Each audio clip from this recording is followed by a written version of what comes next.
Now, I don't know about you, but whenever I think of freedom for transgender people, my mind automatically goes to a world ruled by Hamas. Now, that's sarcasm. Hopefully, you could tell. But for some of the greatest, brightest minds attending the University of British Columbia, well, it appears they may think something shockingly close to just that. You're not alone. Like, um, yeah, I don't know. I'm sorry. I'm bad with words.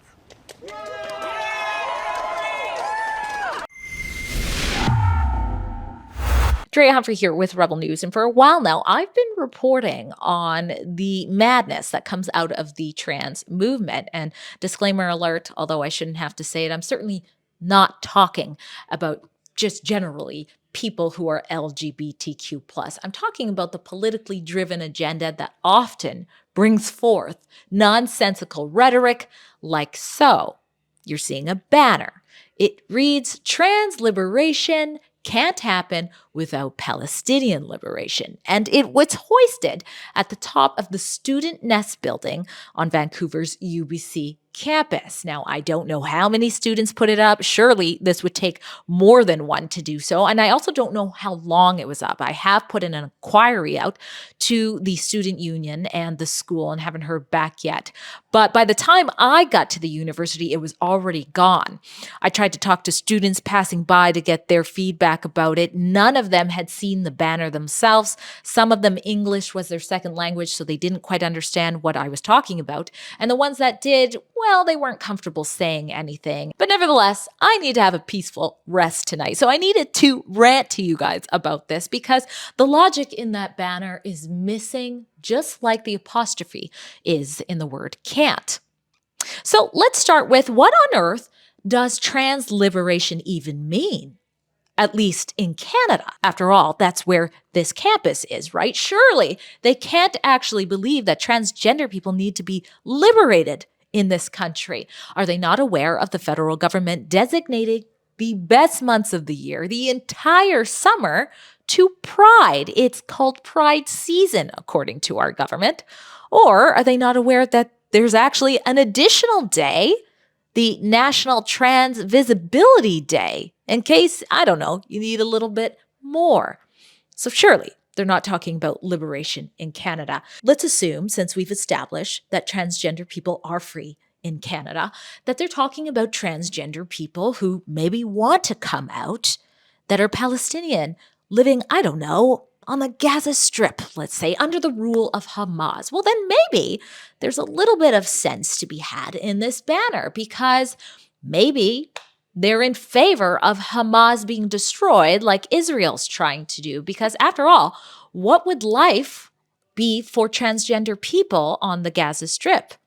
Perhaps this gentleman knows. He's got a huge scar on his face because his father tried to kill him when he found out that he was gay. And if his father had actually killed him, it would have been considered sort of an honor killing, which happens there, and you kind of get a slap on the wrist. But like many gays who get ousted under the Hamas regime, he fled to Israel for a better life. It's part of a documentary called Invisible Men. Let's just take a listen. איך הרגשת במסיבה?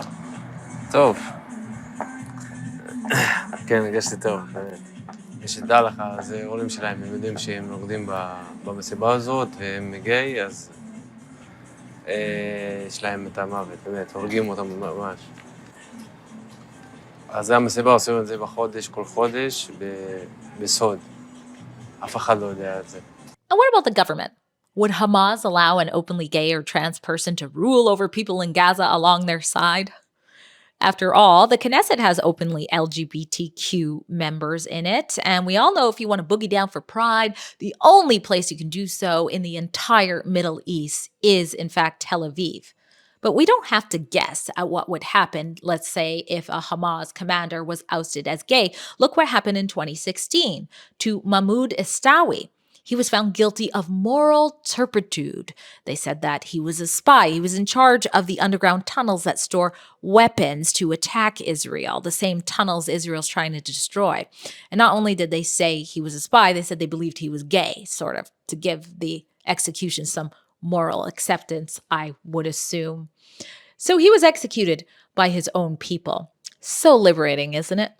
But nevertheless, you have this banner. Trans liberation cannot happen without Palestinian liberation up at UBC by some really bright students. Now, I looked at the front of the Student Nest and I saw on this poll here, you could see a poster. It's just front and center.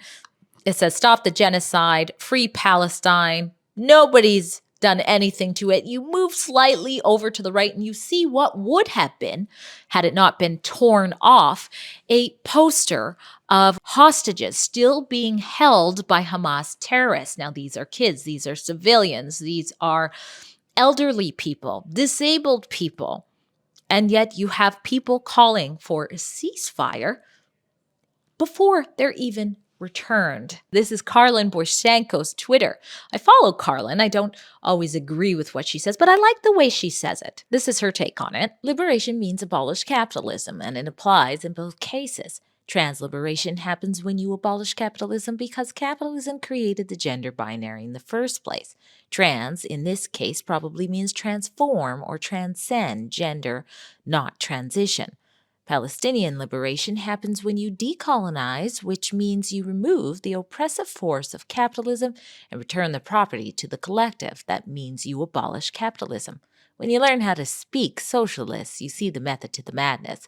It's all intentional to keep you confused and distracted. But this is absolutely a banner about literal transgender people. If it wasn't, it wouldn't have the baby blue and baby pink colors that group, at least the activist group, has claimed. But let me know in the comments what you think of that banner and what it means, and if any of this makes sense. I'm Drea Humphrey for Rebel News.